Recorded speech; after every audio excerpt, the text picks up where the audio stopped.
Hang 10, Dylan. Hey, Dylan.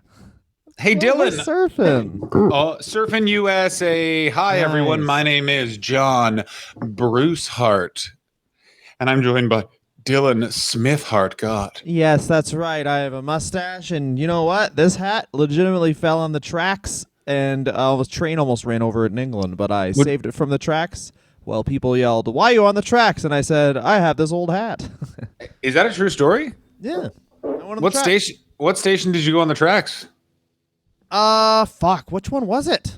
I forget, but it wasn't a transfer station. I will say that it was very safe because people were like, people don't even yell at you in England when they think you're trying to kill yourself. They're like, "Oh my goodness, Yeah, it's a country of what's losers. this lollipop up to?" That's I'll what never forget being told by an English person that I talked a bit on a plane.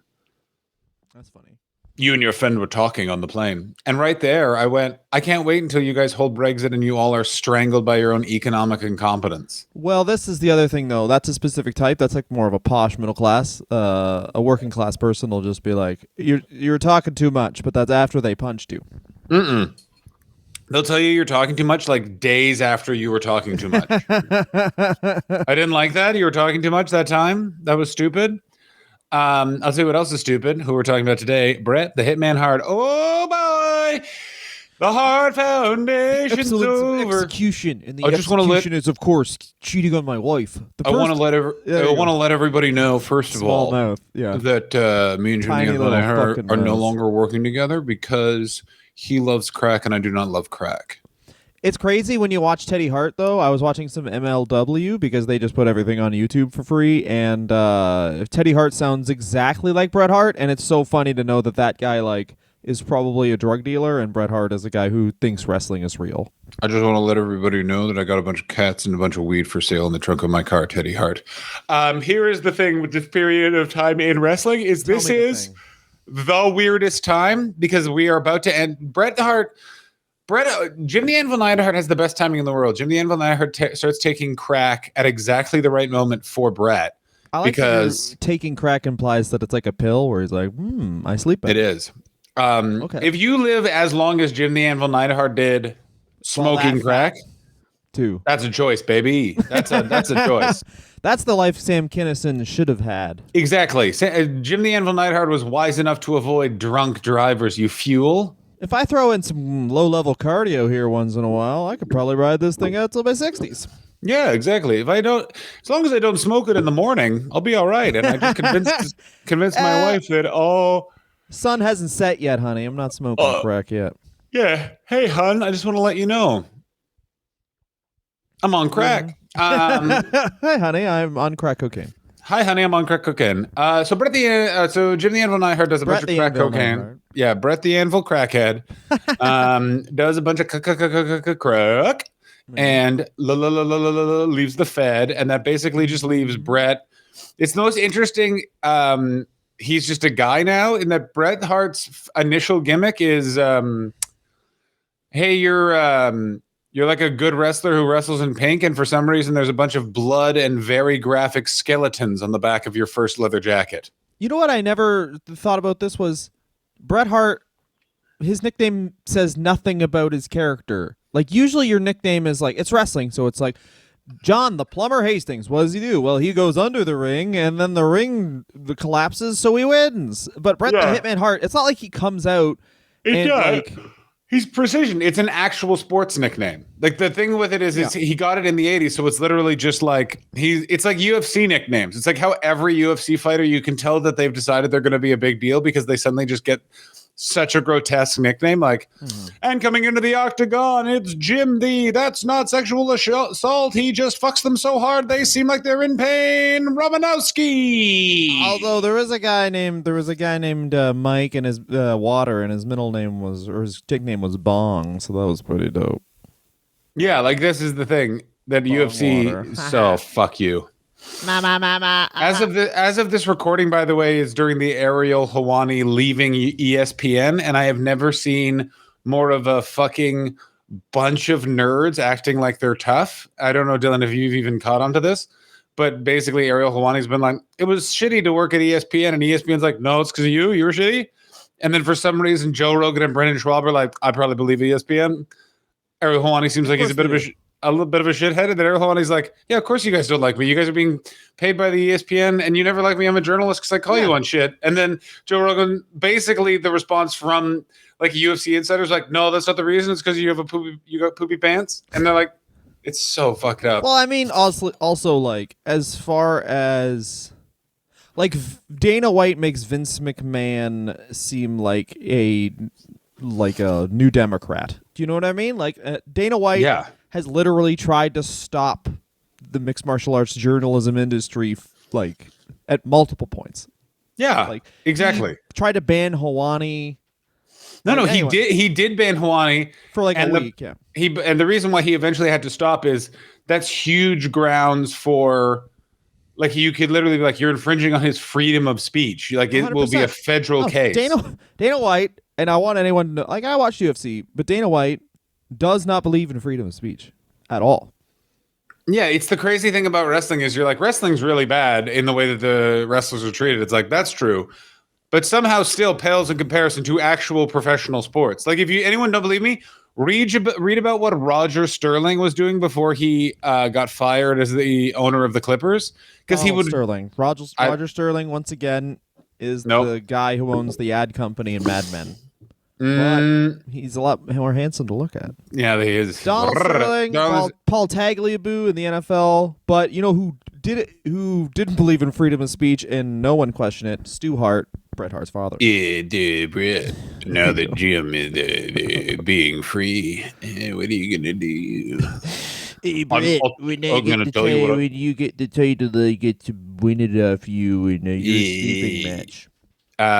The other thing that we didn't cover last week, which we should actually talk about right off the top, is the Tom McGee saga, which is before. That's how Bret gets his. I think we cover it now because that's a singles match on a dark show while he's in a tag team. Basically, it's like that's one of the proofs where everyone's like, "Oh, this guy can do it as a singles wrestler. He's amazing." Well, what's interesting is it's not only that; it's also we are. The year is 1991. Yeah, the year is 1987. Vince McMahon instance. In Tom McGee's instance, Vince McMahon was trying to figure out how to move it past Hulk Hogan. The Ultimate Warrior hasn't shown his steroid-covered head yet. He thinks it's going to be Tom McGee. They put Bret. Everyone knows the story. They put Bret and Tom McGee in a match. The match is amazing. Everyone thinks it was Tom McGee until Tom McGee has another match, and then they realize, holy shit, it was Bret. Well, who is Tom McGee? Tom McGee is a muscle-bound weirdo that I met in Las Vegas through Colt Cabana, and he was wearing a mesh T-shirt. That's it. And during the pay-per-view that we were all there to see, Double or Nothing, he apparently, because more than one person saw this, he was just roller skating around the arena. Well, also Tom McGee still is, but then was, obviously, Olympic weightlifter who also was a gymnast. So it's like a nut mixed with splooge. Like, it's exactly. Like you would... He's an indie talent but you also... Yeah. If Tom McGee's skills were he'd have a fat load. But also watch his matches in Japan because they are... But this is the thing that's so crazy. If you now look at wrestling right now, is the amount of wrestlers that if we just could get a time machine and bring them forward, it would be, how do I say this? They would all be the stars of now, but they just didn't work in those times. Like Tom McGee is a weird, odd, like possibly like something like I've met the guy. There's something wrong with Tom McGee. If he was a wrestler now, everyone would be like, He's got a weird faraway look in his eye. He should be the Intercontinental Champion. But back then they were like, this man is making us uncomfortable. Get him away from us. That was the difference. And Bret is the most amazing example of that. Bret is basically from this period forward is the only time Bret could have existed as a world champion contender. You think so? Minus the Hogan years. So the Hogan years are kind of the time when Bret wouldn't have worked. Bret would have been an amazing NWA champion. Hogan years, that's what nada. Nada. And then again, that's what I mean. Because when he starts with the Intercontinental title, it's like Bret Hart. Basically, Vince McMahon is handed the NWA champion that the NWA has always wanted. And always needed. Like he basically got Magnum TA minus car accident, minus minus need to be nice to people. Yeah, like Terry Allen. Terry Allen will raise another man's daughter. Bret Hart is telling that daughter about all the times he cheated on their mom. That's the difference. Yeah, as if the daughter will be like, well, I mean, you shouldn't have cheated, but that's pretty fucking cool. Yeah. I mean, I'm upset that you cheated, but I'm glad it was for such a cool reason. Like, I wanted to. Like, she had nice jugs. Yeah. The reason why I cheated on you last night, wife, is because I saw a woman with bigger breasts than you, and I needed to know how much bigger, so I saw them. So it's not okay if I cheat unless the woman is what I deem around me or more attractive. Yeah, the thing that you need to understand about the marriage vows is that they are violated if I'm not in the same area code as you or if I want to. We should say this. It says a lot about Bret Hart and what type of person he is that the only thing we can hone in on is cheating. Because with most wrestlers, it's like, well, he's wanted in 50 of the 51 states for different crimes. I sort of disagree. Is usually they all have one terrible flaw. It's just usually the flaw leads to like 30 other activities. Like it's that thing of like, yeah, Hulk Hogan is a controlling fuck who thinks he's the center of the universe, which creates his racism, which creates his need to fuck wives. Bret Hart just likes to grapple. And he either grapples with passion or he grapples in the squared circle. You know what I'm saying? He just likes skin on skin contact. Unchoreographed, passionate grappling. I want you to know that the sharpshooter in the bedroom is just me jizzing. It's also here. I'm going to put you in the sharpshooter, and then I'm going to no-touch blow loads everywhere. Just to let you know, at some point while we're having sex, Owen's going to interfere. And by that, I mean, he's going to come in and say, get out of this room. This is my room, Bret. Why do you do this?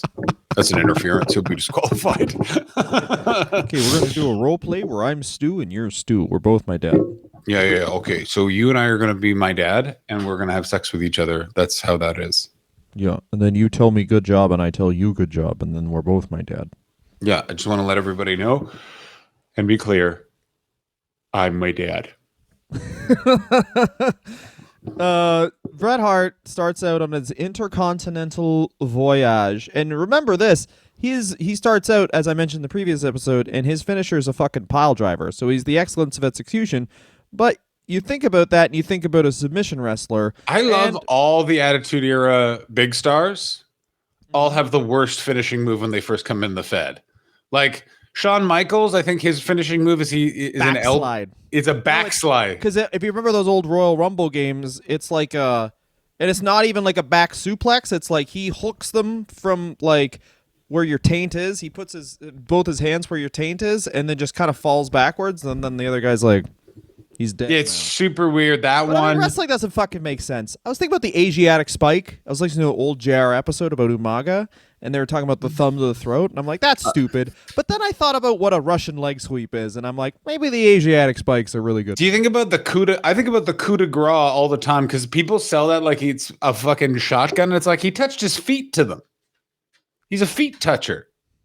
Yeah, or the major move. Remember when everyone had a reverse Russian leg sweep as their finisher in the late 90s? And it's like, the move is you hurt your back in the guy's face, I guess. Oh, of course, the stroke. The stroke. The stroke. I could never hear the stroke. And it's the best. The fact that he said slap nuts. He's just jacking off, Here man. comes the stroke. He just full takes his pants off and blasted on the Here guy's comes face. Jeff jacking off Jared. His name is Jeff and he is jacking off. And he's jacking off all the time. Jack off Jared. It's pretty much like, as far as you're going to say Intercontinental title, for what the Intercontinental title was in the late 80s and early 90s, Bret Hart is literally made for it. He comes out and beats Mr. Perfect with the sharpshooter at SummerSlam 91. What a fucking match. It's so good. They got that weird coach guy. For some reason, Mr. Perfect's signet gets ripped off and it's not explained. That SummerSlam is These guys had so great good. Matches too. Oh, boy, did they. Look at all these matches, and they're like, they stand up now as far as work rate. And these guys are 230 pounds of hot fucking hog action. Goddamn right. Of hot fucking let's have a pina colada and take a shit on a bed. It's also Mr. Perfect gets stripped to his underwear at one point. That's a very good part. Oh, yeah. Bobby Heenan screams so much. This This is the time that, like, as they're transitioning out away from Hogan as we build to WrestleMania 8, is such a fun time in wrestling.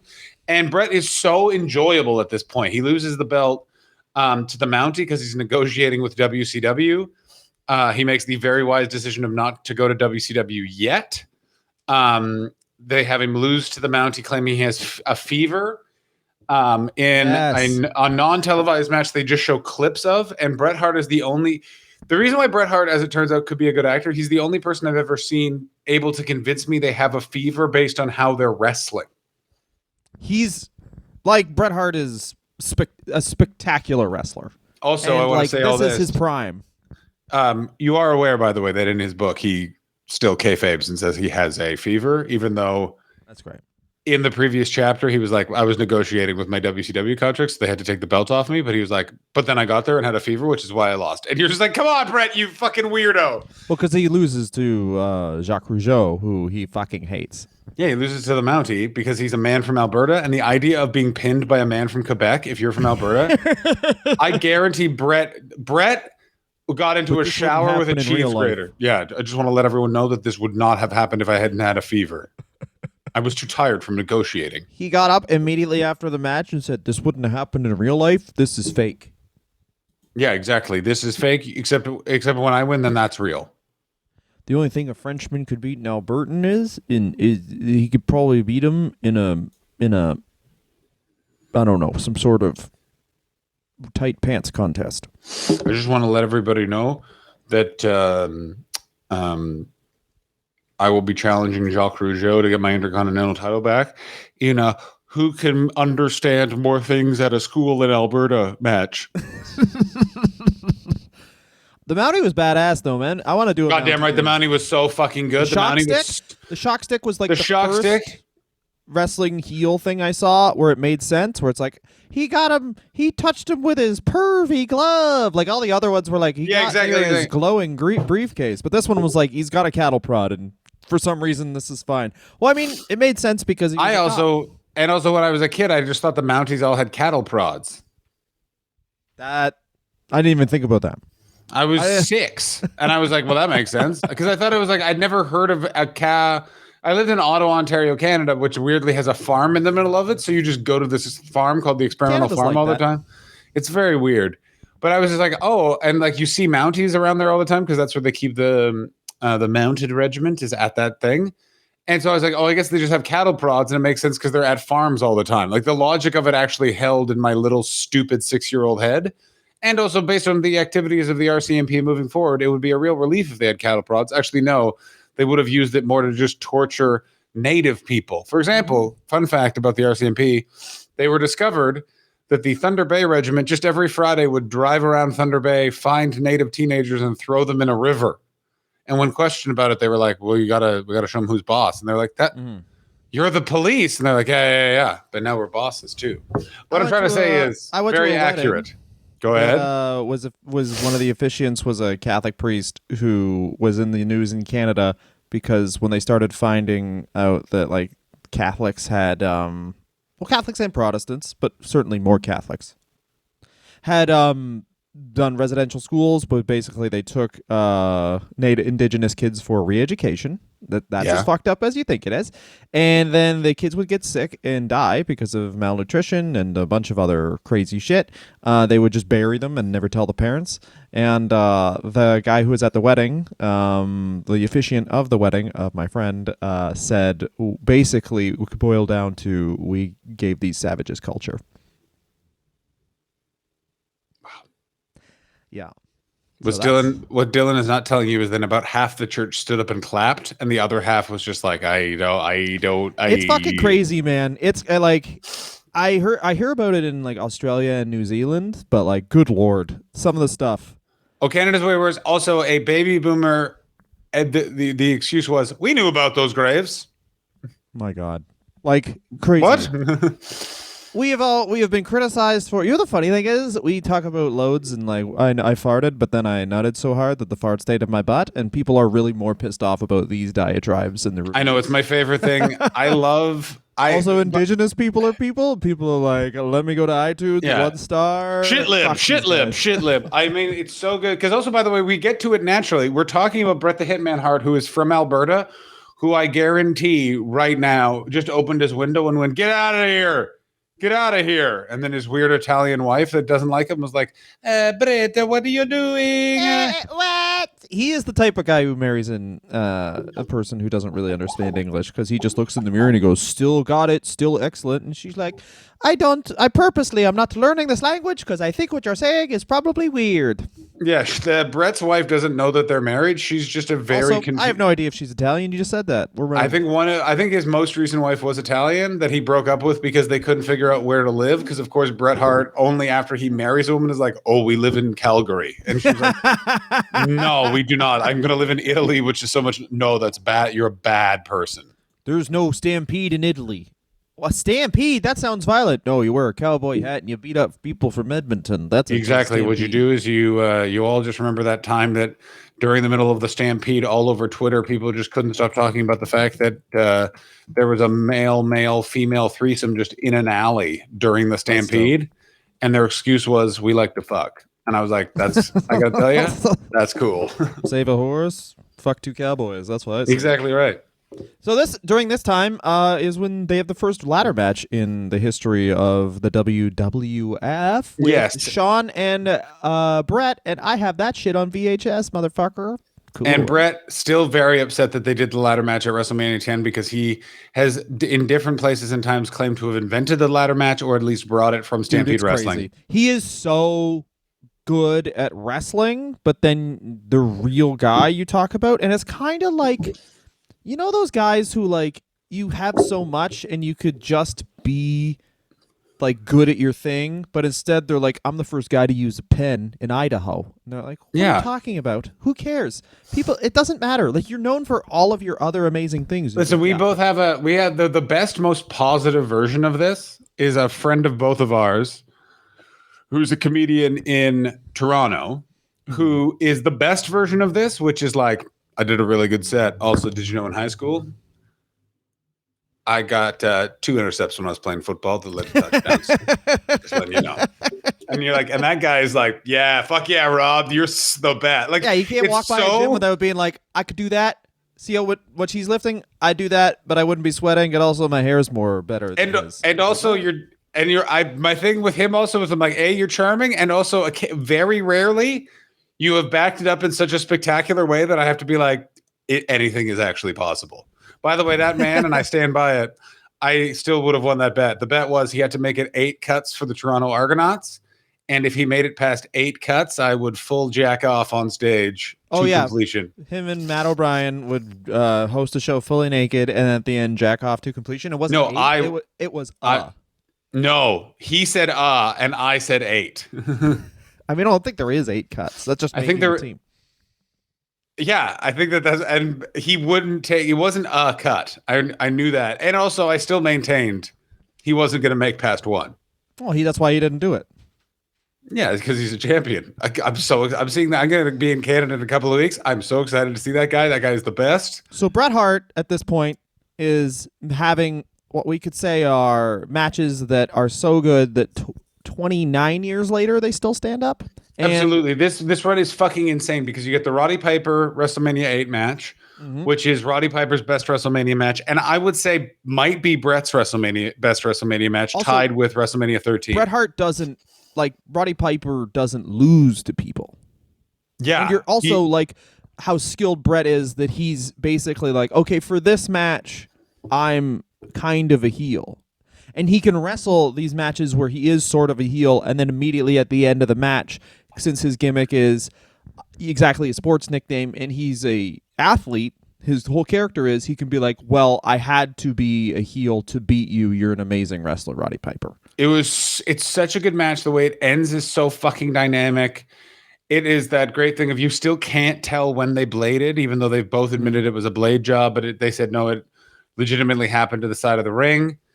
A bunch of fans have claimed they found it. I just like to live in the mystery. And it's a highlight of a oft forgot, oft misremembered, but in my opinion, an absolutely amazing WrestleMania is that match. Of course, because this is the downturn. Like when Bret Hart definably becomes a singles wrestler during the downturn. Yeah, it's literally and they start really putting focus on him because he is a reliable hand who's clearly not on steroids. Exactly. And this is around the steroid trial. Exactly. So now we're building to SummerSlam. Let's all put our Dylan, put your daddy pants on. They're on. They're on. Oh, yeah. Hot thigh. Your t-shirt game, by the way, you're bringing it. Bret Hart, British Bulldog, Wembley. British Bulldog smokes crack for an entire summer with Jim the Anvil Neidhart, shows up and forgets the entire match. I think Bret Hart's still angry. Go ahead. Still swole. He's staying swole. Go. Of course. Yeah. He keeps it tight. There ain't no calories in fucking crack, bro. It is crazy that Bret Hart's entire inner circle, except for his brother Owen, are all crackheads, and Bret's still like kind of weirdly I would say it's like he kind of like doesn't need human interaction so much. So he's like, I just smoke weed and cheat on my wife. All I do is inform these men of how good a match I had, and then they go, "Do you want to do crack? I'm on crack. Please help me, Bret." And I go, "No, there's some women over there. I think they could use a hitman, if you know what I mean." Laugh at own joke. Sex with them. It's true. I just want to say this about this time period also. Say it. Is the matches stand out because it's also the other matches, especially on the SummerSlam, are so fucking weird and insane. Like you have the Macho Man Randy Savage versus Ric Flair, which is so intense, but are so many different types of schmoz, it's annoying.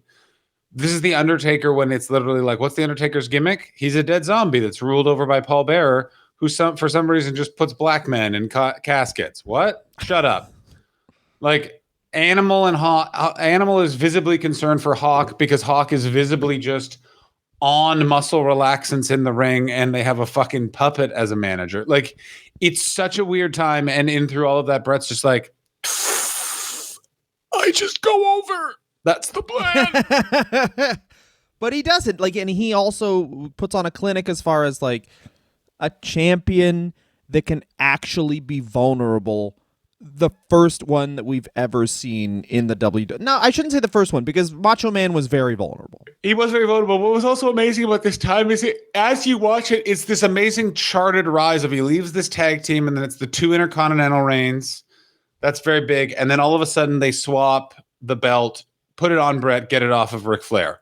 Well, it's really 2 years, which in the span of this time period is a second because it's so much less television. No weekly you're television. Absolutely. Exactly. Yeah, exactly. Yeah, Dylan. Yeah.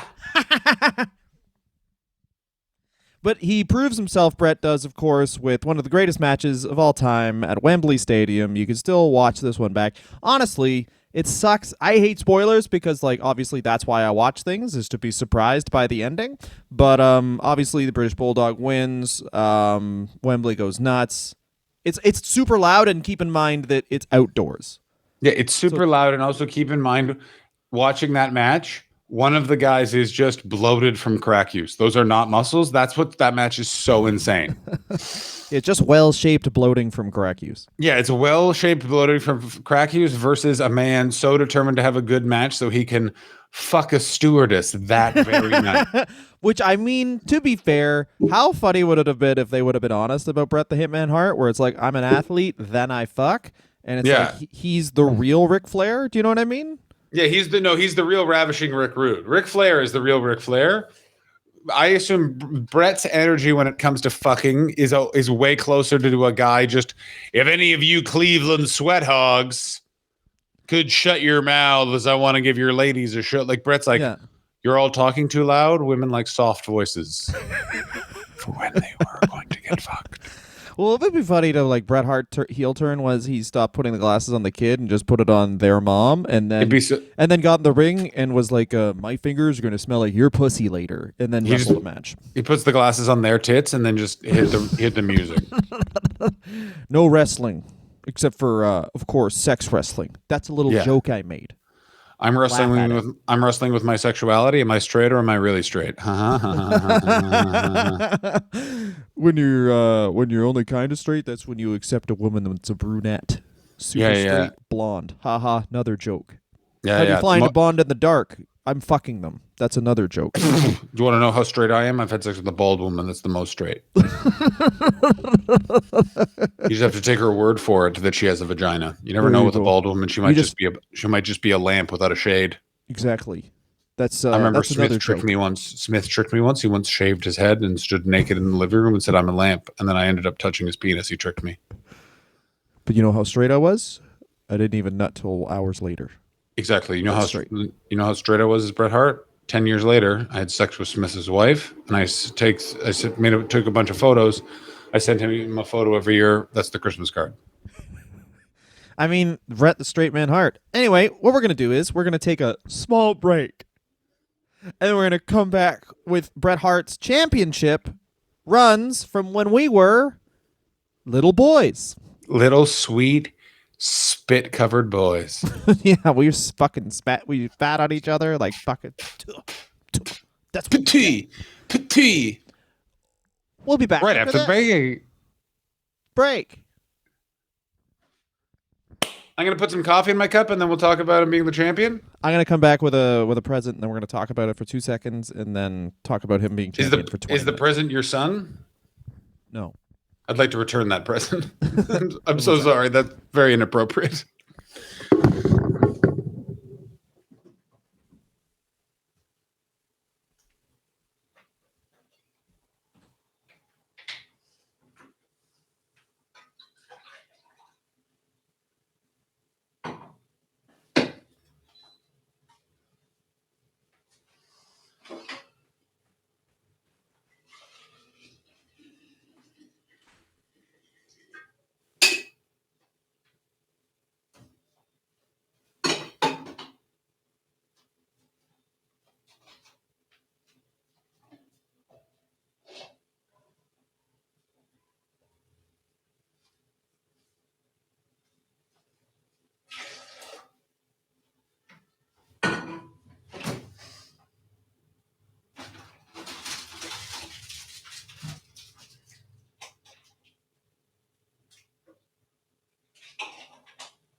All good?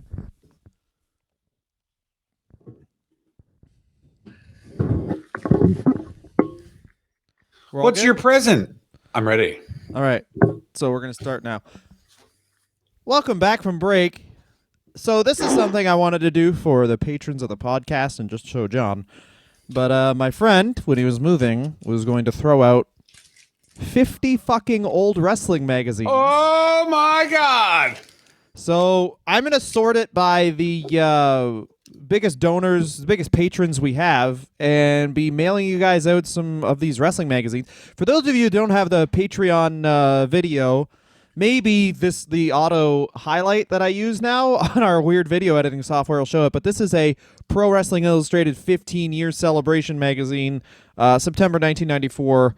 Oh, there's like God. 6. I'll catalog them all on our Patreon and just some weird text posts, but dude, these are fucking sick. A friend of the podcast, Alex Wood, kept one, and there's just an ad for Protect Yourself for guns, and that's that's not an unrecent magazine. That magazine is literally a celebration of Bret Hart's title reign, and they're like, fucking here's some guns. Mm-hmm. We got some great quotes here. The WWF is so big that when you get knocked off the throne, so to speak, you have to go back down at the bottom and start working your way back to the top. That is a quote by Tito Santana from November 1991. You're going to see some fun stuff like what if Hulk Hogan went to WCW? That's one of the magazines. What happened? I mean, my favorite one is EWA Insider mapped the invasion. And let me tell you, they should have used that roadmap. They're like, we know this is what will happen. Dude, and like these magazines were so important as a kid, like during this era, obviously, is when I'm buying them. It's like Bret Hart versus Sting. What would happen if they fought? I'll tell you what would happen. The world would end. It would be so cool. And you get so pumped up for these crossover matches. And of course, what would happen is like, oh, Nitro, they had a 5-minute match, which was fucking horrible. Like when Bret Hart and Sting were in this WCW together, my mind was blown. I was like, we will talk about it when we get to it. It's the biggest travesty. And what's amazing is everyone blames Bret, which is the funniest part. I guess Bret had checked out during that time. Like Bret Hart is a lot like, oddly, I think a lot more like CM Punk than people think. Is like if he doesn't like what's happening creative wise, then he legit will just check out and fucking just kind of clomp around. Which Here's we'll talk about. No one talks about. What's no one talking about? Which is the most important part. Okay. His brother is dead within the first year of him going to WCW. He is also in mourning, but we should talk because we only have a specific amount of time right now. So we should talk about, of course, 1992. What happens in 1992, John? He is told to get to a building in Regina early. He's upset because he moved a flight to go fuck a girl behind his wife's back. True story. I think he's about to get yelled at because they weren't supposed to do that. Instead, he finds out he's getting the belt. They're taking it off Ric Flair. Something that I still don't know why they did. I guess Vince is just soured on trusting Ric Flair and wanted just a fucking stone as the champion. He didn't like Ric Flair and how Ric Flair drew. Also, Vince, and this is like just it's just a style you run your company in. And I don't think it's a bad style, is that he just didn't like having a heel champion for a really long time. Yeah, but it's also that weird thing of, but like Rick hadn't been the champion that long. There was other people they could take the belt off of.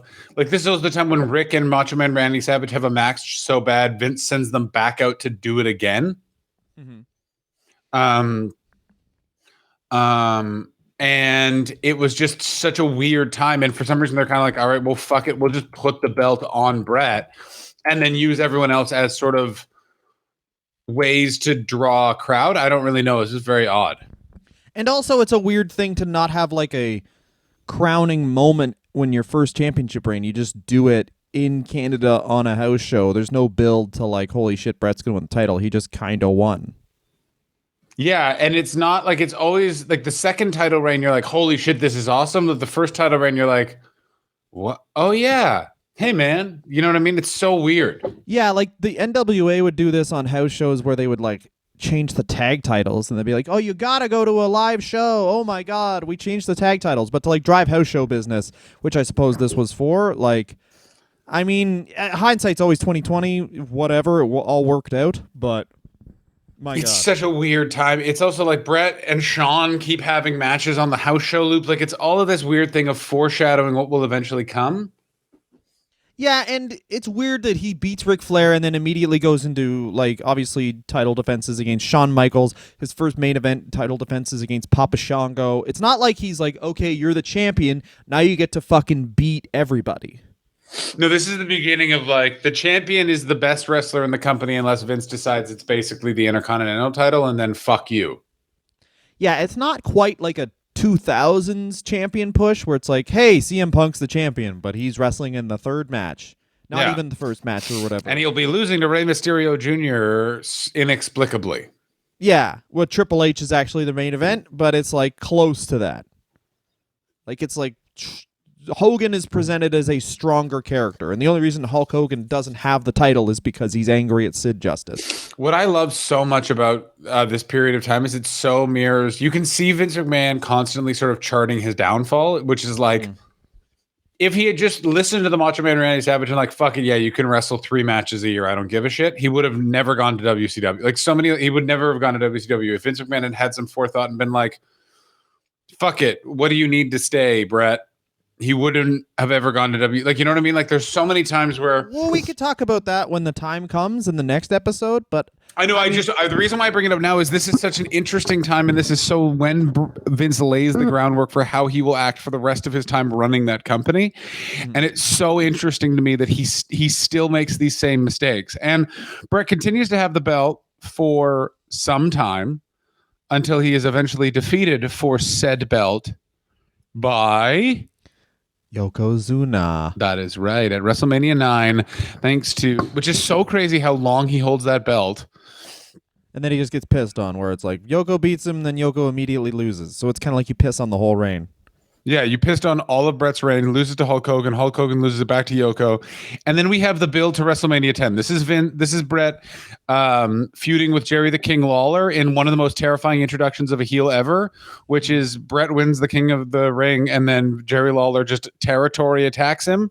And it goes on for so long also.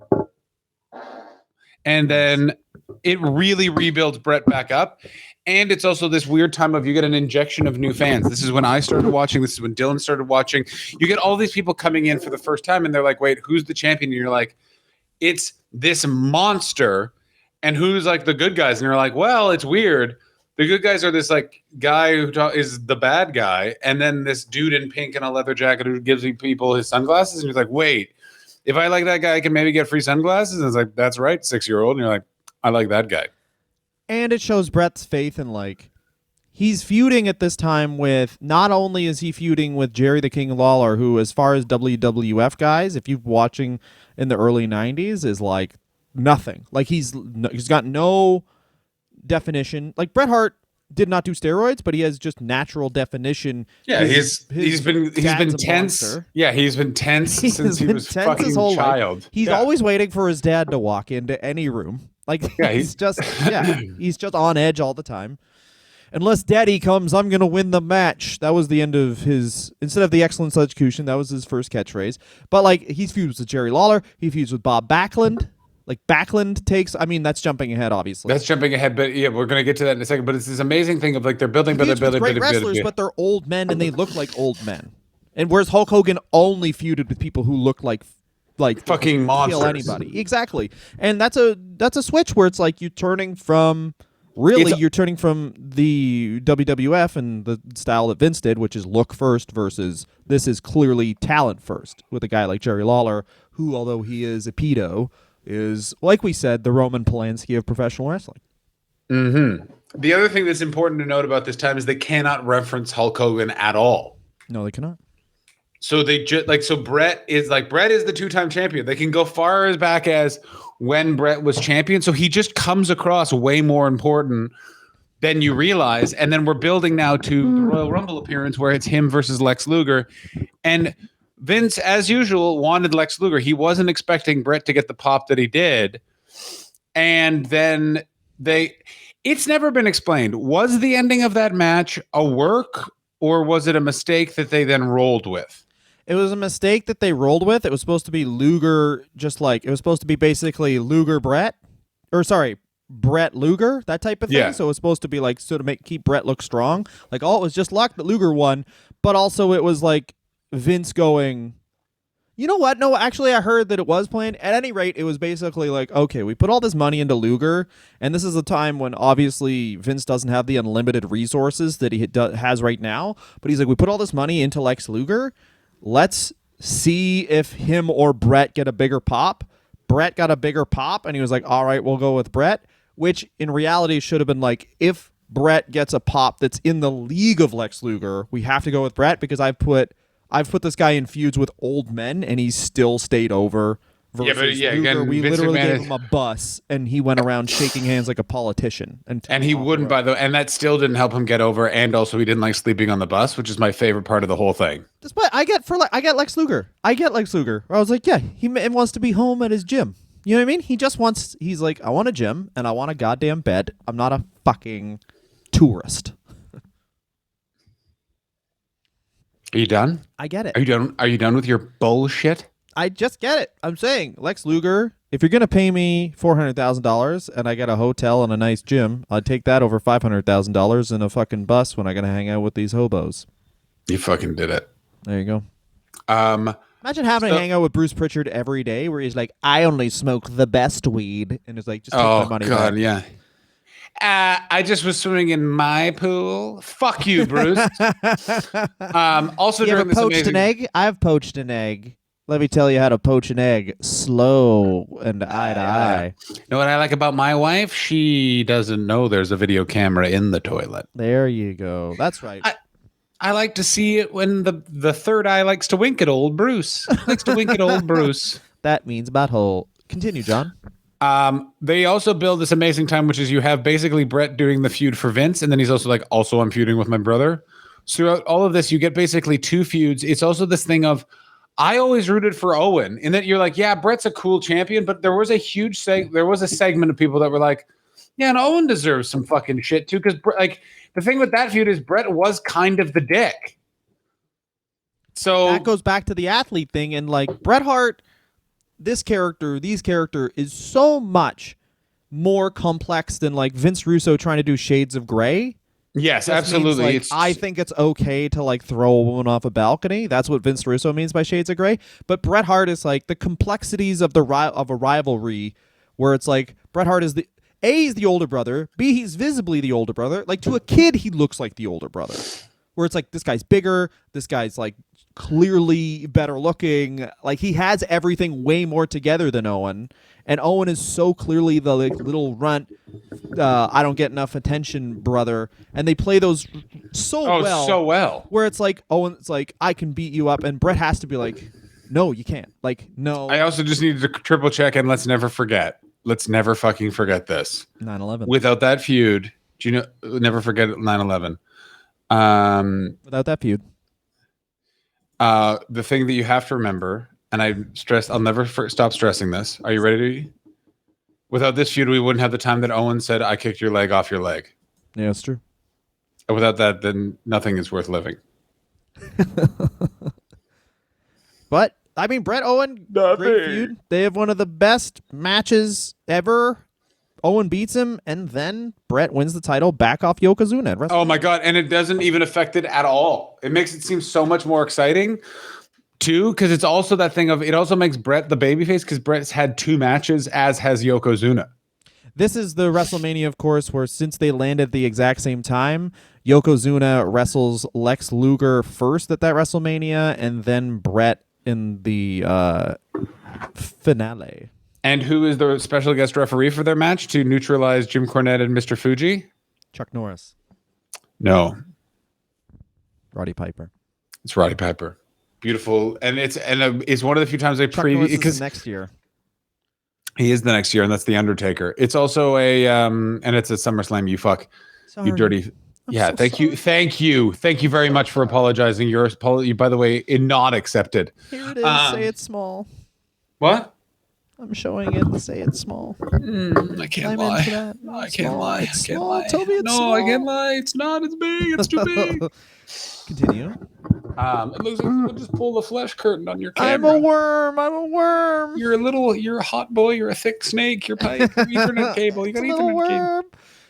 It's like a bunch of Red Bull cans taped together. There you go. I hope that gets cut out for the weird editing thing. Anyway. So we have Bret Hart as the champion, and then he holds that belt for 6 years straight, right? Yes, exactly. Nothing else happens. He has that. They then kick high gear into the feud with Owen, culminating in a steel cage match at SummerSlam. That's so NWA violent. That's so unnecessary. Also goes, I think, 25 minutes longer than it's supposed to, which is apparently a classic Bret move. Is Bret basically is just like, yeah, do you need Bret to be somewhere on time? Well, don't live in that world, because he will not be. And they're like, what? And he's like, yeah, he just shows up whenever. Great. But this is like the little power moves that people just don't pull now to make their character really great. Yeah, exactly. Is that boom? Yeah. And that match is so fucking exciting. It's the highlight of that SummerSlam for me. And it's so fucking good. So fucking good. That audio on that must be terrible. Oh, yeah. The ADHD is shining. I'm trying to this thing has been broken the entire record. Ooh, John it's like that broken top rope they had in the Bret match. Exactly. Really trying to make a thing out of it. Anyway, I'm trying to be the Bret in the match, not the Marty. Marty tried to fuck the robe. Is this my sister? Is this robe my sister? I don't think Bret Hart's ever. It's not the way he loses the match or the people he loses the title to. It's just the way that they get the belt onto another champion, because Vince hates doing face versus face matches, is always so shitty. Like, they just murder the guy. I disagree so hard of how they get the belt off of Bret. I know exactly the point you're making of it's so weird. I mean, okay, here's what I'm saying. I'm not saying how they get the belt off of him. So how they get the belt off of him is Bob Backlund comes back in the most terrifying segment of the most terrifying segment in the history of Saturday morning television is Bob Backlund coming back and putting the crossface chicken. And this is, by the way, the only time they ever were able to sell a move on WWF Saturday morning television. The crossface chicken wing, I walked away being like, well, that's a gun. Bob Backlund has a gun. It's like one of those classic things where it's like Bob Backlund obviously is no physical match for Bret Hart, but if he puts Bret Hart in that move, he's dead now.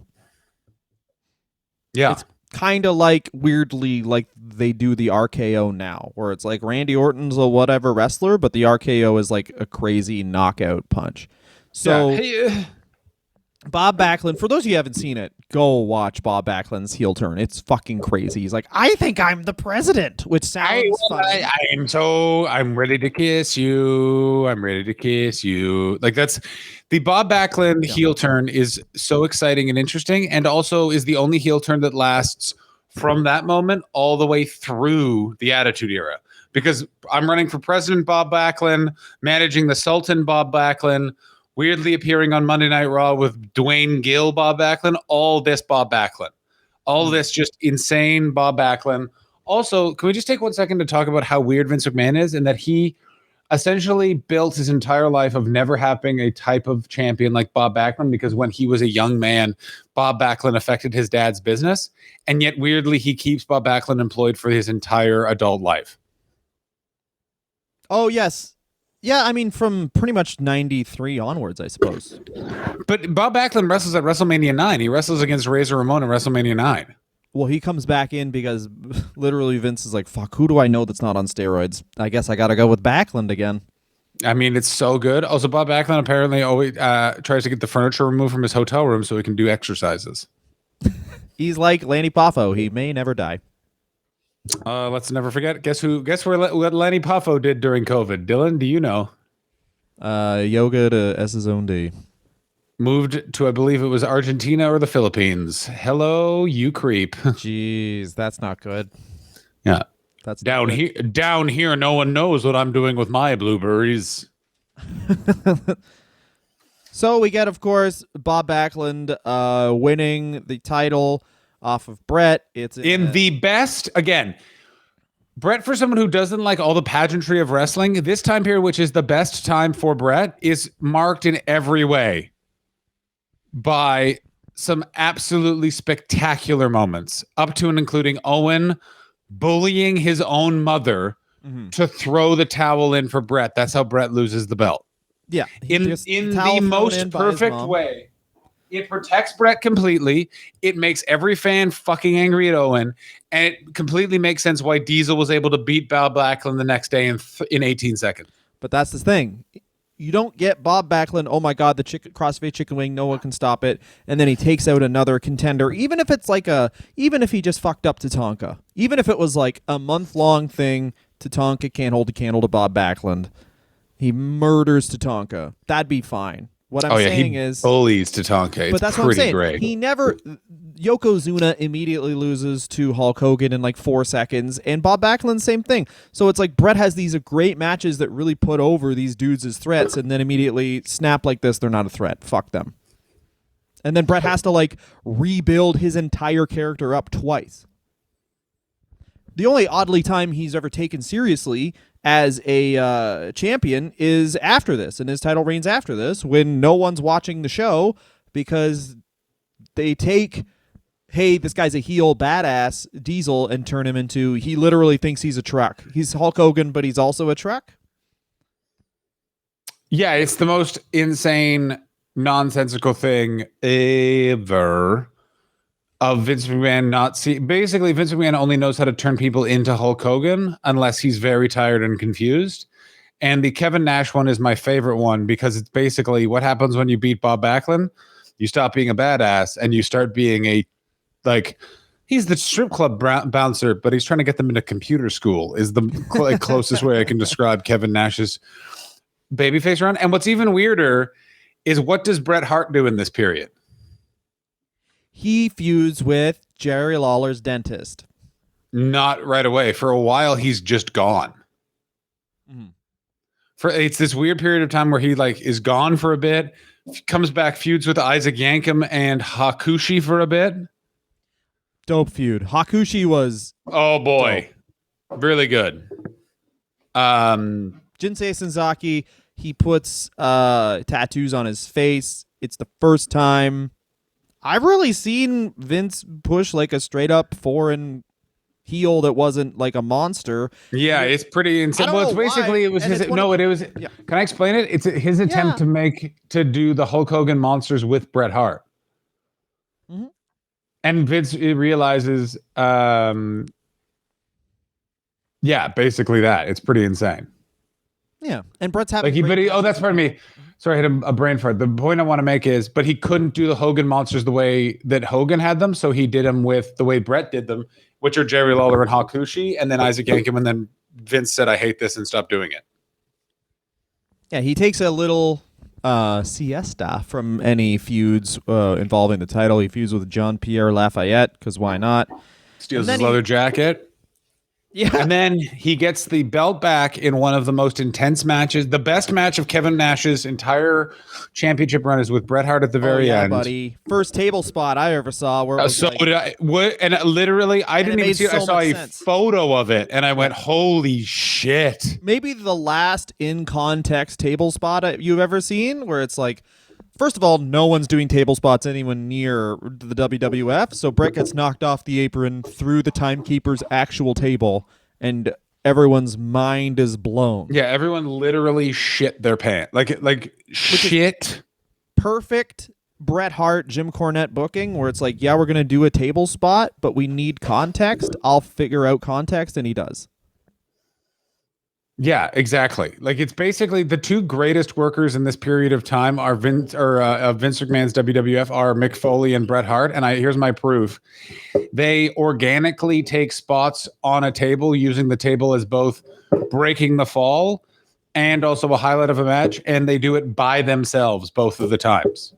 Exactly. So his third title reign, of course, is capped off with the 60-minute Iron Man match against Shawn Michaels, where, as Bret Hart points out in his book, very funny, where it's like, who's going to win this match? The guy that walks down the aisle or the guy that descends from the ceiling on a zip line? Yeah, I really like that point, but it's also like, yeah, Bret, shut the fuck up. Like, everyone knew Shawn was winning that match. Yeah, I remember thinking, like, as a kid, like, oh, fuck, Shawn's going to win, but, like, this is taking a while. Yeah, I also, by the way, that match never was very good to me. I never enjoyed it. I thought it was overly long and irritating. Yeah, it just went on for a while. I mean, that's my memory as when I watched it for the first time at 11. And then it ends in a way that all matches should end. Bret stripped down to reveal that he's wearing women's underwear. Oh, yeah, and then Roddy Piper runs him over with a car. Yeah. No, what actually happens is Bret loses in sudden death, no time limit. Sudden death, overtime, because they go past the time limit. Yep. And then he disappears again to star on Lonesome Dove and is thinking about losing or never coming back to wrestling because he doesn't feel like he's respected. The high point of this time period for me is the British Bulldog matches. The low point is all of the times he cheated on his wife, and I assume forgot his kids' birthdays, and I assume called one of his kids Owen. Yeah, high point clearly is, I'd even say just like, I don't know, man. High point is every single main event match he had. The guy was an amazing wrestler. I'd say weirdly the low point, and something I want to touch on, is that when he loses the Iron Man match to Shawn Michaels, first of all, in his book, he's like, I could have fucking won that match anytime I wanted. Shawn actually isn't as tough as me, which is great. The second thing is when Shawn goes, get the fuck out of my ring, it's clearly coming from a place of like, insecurity, and he knows that Bret could pop the crowd in his favor and make him look bad. Fear and also of like being Hogan, which is Hogan stuck around for the Ultimate Warrior. And because it's funny because like we talk about this in the Hogan episodes, but it's like he fucks over the Warrior at the start of his title reign by basically sticking around and making it about what's Hulk Hogan going to do when he's finally lost. So Bret could do that. And then The Rock, of course, defeats that by Hogan sticking around being like, wow, Hulk Hogan lost his first match. What's he going to do? And The Rock goes, hey, do your little fucking shtick. Do your shtick for everybody. Everyone wants to see it. I'll do it with you. Yeah, takes back the power from Hogan. So that's like, clearly that's why Michaels is doing it. Like, get the fuck out of the ring. This is about me right now. So that's why Michaels is doing it. I can't speak because obviously Shawn Michaels at this point was cocaine with tights on. But, He loves. And there's nothing, I think you can boil the Bret Shawn feud. There's nothing worse than watching a guy who's super high on the doobies speak to a guy who's super high on cocaine, and that's probably why they didn't get along. He's exactly. He's gacked out of his mind, and Bret's like, "Can you slow down? I'm trying to describe tits, man." Yeah. Okay, like they're big. It's like right? you don't want to hear about tits. Imagine like the biggest bowl of chips, but then you put a fucking nipple on there, okay? Okay, that's pretty fucking sick. We gotta get out of here. I gotta go. What do you got to do? My album is out right now on Pandora. On Pandora exclusively. And then on tomorrow it will be out on all streaming fucking things in the world, September 6th, which might be tomorrow. Go and check that out. Also check out my 5 days a week fucking Twitch stream, UTS, also a podcast. There you go. Perfect. Do that. Where can they do that? Twitch.tv/ Untitled Twitch stream, twitch.tv / John Hastings Comedy. Perfect. Patreon.com / Wrestler Review. We'll be giving away those weird magazines. I'll make a catalog. I'll take some pictures. It'll be great. At Wrestler Review, Twitter and Instagram. We have a Hogan Knows Best episode up. We're going to do other Patreon episodes, but John's got to get out of here. I got to get out of here. We love you. Thank you so much for listening, guys. Click on the episode description for any other links, important stuff like merch. Bye-bye. We love you. Bye-bye. Bye-bye.